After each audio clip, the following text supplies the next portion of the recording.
अच्छा, अब हम पढ़ लेते हैं एक बहुत ही इंपॉर्टेंट टॉपिक कि हमारे पास सेल्स इन एल्वियुलर बोन कि एल्वियुलर बोन में हमारे पास कौन कौन से सेल्स मौजूद हैं। ठीक है, तो सबसे पहले तो हम आ जाते हैं ऑस्टियोसाइट। एक एक करके हम सबको डिस्कस करेंगे। Osteoblast, osteoclast, stem cells, bone lining cells. अच्छा, ये बोन लाइनिंग सेल्स ऑस्टियोब्लास्ट एक ही चीज़ है। ठीक है, जब मैं समझाऊंगी तो आपको बता दूंगी। ठीक है, और प्रोजेनाइटर सेल्स। ठीक है, अच्छा, अब ये आपकी बर्कोविट्स में ना ये सीक्वेंस से नहीं डिस्क्राइब किए हुए, आगे खैर मैंने भी आगे पीछे लिखे हुए हैं। ये मतलब पहले ऑस्टियोब्लास्ट को डिफाइन किया हुआ है, फिर ऑस्टियोसाइट, फिर ऑस्टियोक्लास्ट, मतलब इस तरह आगे पीछे डिफाइन किया हुआ है। लेकिन मैं जो हूँ ना आपको यहाँ पे सीक्वेंस से ही डिफाइन करूँगी एक एक करके सबको, ताकि आपको जो है ना समझने में आसानी हो। ठीक है, तो बेसिकली सबसे पहले हम किसकी बात कर लेते हैं? सबसे पहले हम बात करते हैं स्टेम सेल्स की। ठीक है, अब ये स्टेम सेल्स हमारे पास होते क्या? देखिए, स्टेम सेल्स हमारे पास एक ऐसी सेल टाइप है जो हमें हर जगह मिलेंगे। क्यों हर जगह मिलेंगे? क्योंकि ये होते ही हमारे पास हैं अनडिफरेंशिएटेड सेल्स। ठीक है, अनडिफरेंशिएटेड सेल्स का क्या मतलब है? यानी ये एक ऐसे सेल्स है हमारे पास कि जो अभी किसी भी मतलब इनका कोई रोल नहीं है, कोई स्पेसिफिक रोल नहीं है ये, और इन सेल्स के अंदर इतना पोटेंशियल मौजूद है कि ये किसी भी दूसरे सेल्स में तब्दील हो सकते हैं। यानी अभी ये सिंपल सेल है, ये मेरे पास अमीलोब्लास्ट से भी कन्वर्ट हो सकता है, ये सेल मेरे पास ओडोंटोब्लास्ट से भी कन्वर्ट हो सकता है, ये सेल मेरे पास सीमेंटोब्लास्ट में भी कन्वर्ट हो सकता है। तो ये सेल जिस सेल के अंदर डिफ्रेंशिएट हो जाएगा वो सेल आगे जाके वो ऑर्गन हमारे पास बना देगा। ठीक है, अगर ये अमीलोब्लास्ट में कन्वर्ट हो रहा है तो जाहिर सी बात, अब ये अमीलोब्लास्ट आगे जाके हमारे पास एनामल फॉर्म करेगा। तो यहाँ पे हमें समझ आ रहा है कि स्टेम सेल्स जो है वो हमारे पास बोन सेल्स बनाएंगे, क्योंकि उन्होंने आगे जाके क्या बनानी है? एल्वियुलर बोन बनानी है। तो ये स्टेम सेल्स ऐसा नहीं है हमारे पास कि अगर हमारे पास एक वक्त के पूरा वो ऑर्गन बन गया तो ये स्टेम सेल्स ख़त्म हो जाए। नहीं, क्यों? क्योंकि जब हमारे पास कोई इंजरी होगी, वो जगह रप्चर हो जाएगी, वहाँ से सेल सारे डेड हो जाएंगे, वो वहाँ से एपोप्टोसिस होकर हट जाएंगे, तो वहाँ पे नए सेल्स ने भी तो आके बनना है। तो वो नए सेल्स कहाँ से आएंगे? तो वो नए सेल्स यहीं से आते हैं, यही स्टेम सेल्स फिर उन सेल्स में डिफ्रेंशिएट हो जाते हैं और फिर वो वहाँ पर आके उसको हीलिंग कर देते हैं। तो इसलिए स्टेम सेल्स हमारे पास बहुत ज़्यादा इंपॉर्टेंट है। तो ये अनडिफरेंशिएटेड सेल्स होते हैं। अब यहाँ पे stem cells differentiate direct bone cells भी नहीं होते, ये पहले हमारे पास एक ट्रांजिटरी सेल्स बनाते हैं जिनको हम क्या कहते हैं? जिनको हम कहते हैं ऑस्टियोप्रोजेनाइटर सेल। ठीक है, स्पेलिंग मिस्टेक होगी मेरे ख्याल से, वैसे भी मेरी बहुत स्पेलिंग्स की मिस्टेक्स होती हैं। अच्छा, तो यहाँ पे क्या गए हम? ऑस्टियोप्रोजेनाइटर सेल्स। अब ये ऑस्टियोप्रोजेनाइटर सेल जो है, अब इनका मतलब रोल हो गया है कि अब ऑस्टियो इनमें आ गया ना नाम पे, तो ये डिफ्रेंशिएट हो गए। अब इन्होंने आगे जाके बनानी है बोन। ठीक है, लेकिन ये सेल्स हमारे पास बोन नहीं बनाते। ठीक है, एक तो है ना कि हमारे पास स्टेम सेल ने अमीलोब्लास्ट बना लिया, अब वो अमीलोब्लास्ट जो है वो इनेमल फॉर्म करना शुरू कर देंगे। लेकिन यहाँ पे ऐसे नहीं होता। यहाँ पे पहले इन्होंने एक ट्रांजिटरी स्टेज बनाई। ठीक है, कि यहाँ पे इन्होंने पहले बनाए ऑस्टियोप्रोजेनाइटर सेल्स। अब ये सेल्स इनको पता है कि इन्होंने फ्यूचर में जाकर क्या बनानी है? बोन बनानी है, लेकिन ये सेल्स नहीं बनाएंगे।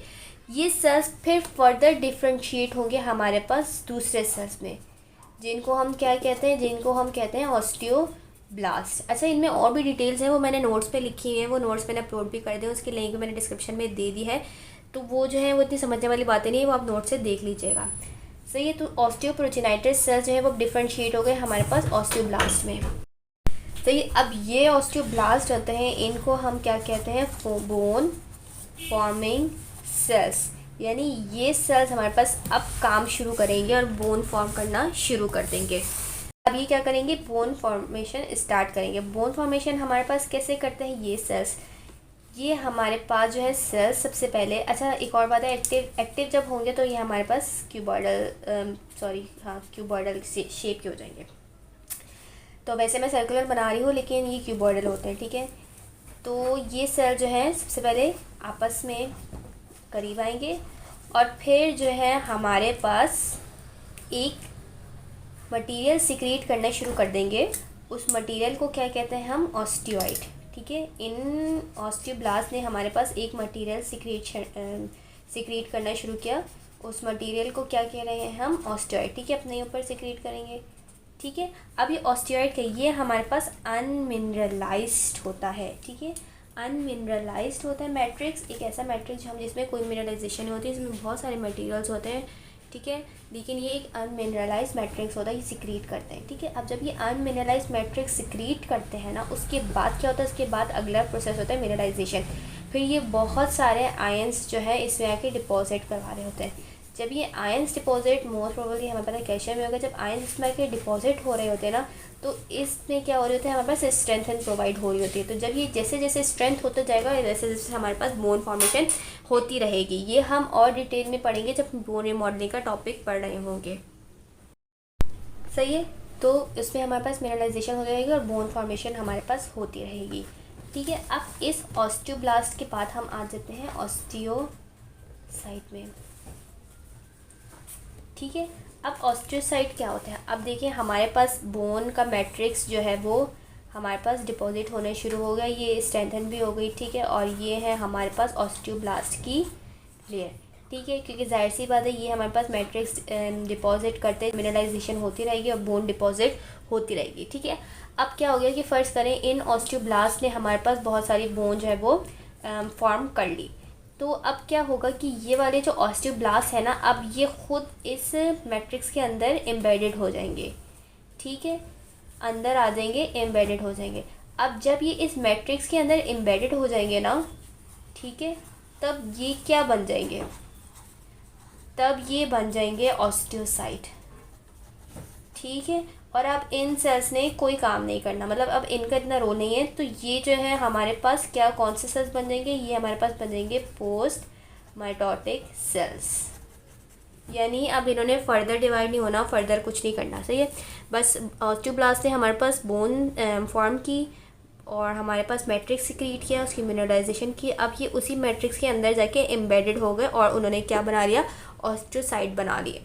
ठीक है, और तभी हम ऑस्टियोसाइट को हम बोन सेल्स कहते हैं। अब जाहिर सी बात है सारे ऑस्टियोब्लास्ट तो नीचे नहीं अंदर एम्बेडेड नहीं होंगे ना, कुछ ऑस्टियोब्लास्ट होते हैं जो हमारे पास बोन के सरफेस पर ही रह जाते हैं। ठीक है, फ़र्ज़ करें ये दूसरे इनके ऊपर ऑस्टियोब्लास्ट थे जो बोन के सरफेस पर ही रहेगा, ये अंदर नहीं गए।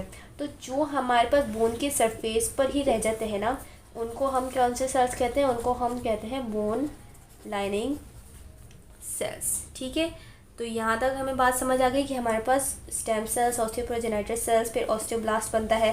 फिर ऑस्टियोब्लास्ट जब हमारे पास बोन फॉर्म कर देता है तो फिर खुद ही वो उसी मैट्रिक्स के अंदर डिपॉजिट होकर क्या बना लेता है, ऑस्टियोसाइट।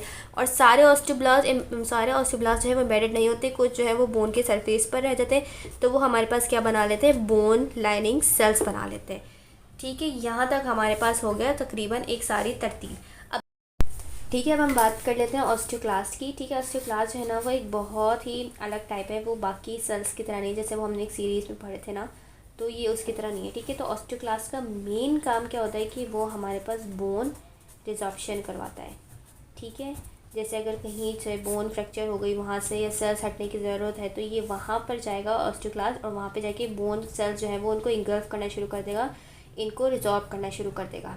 ठीक है, अब ये हमारे पास इवॉल्व कहाँ से होता है, डिराइव कहाँ से होते हैं, ये हमारे पास बेसिकली स्टेम सेल से डिराइव होते हैं। लेकिन कौन से हमारे स्टेम सेल्स, वो स्टेम सेल्स होते हैं हमारे पास हीमोपोइटिक स्टेम सेल्स। ठीक है, अब हीमोपोइटिक स्टेम सेल्स यानी ब्लड सेल्स, और ब्लड सेल्स में भी कौन से हमारे पास WBCs, और WBCs में भी कौन से हमारे पास मैक्रोफेजेस। ठीक है, अब मैक्रोफेजेस क्यों, क्योंकि मैक्रोफेजेस की ये प्रॉपर्टी होती है कि वो हमारे पास इंगल्फ करते हैं बैक्टीरिया को।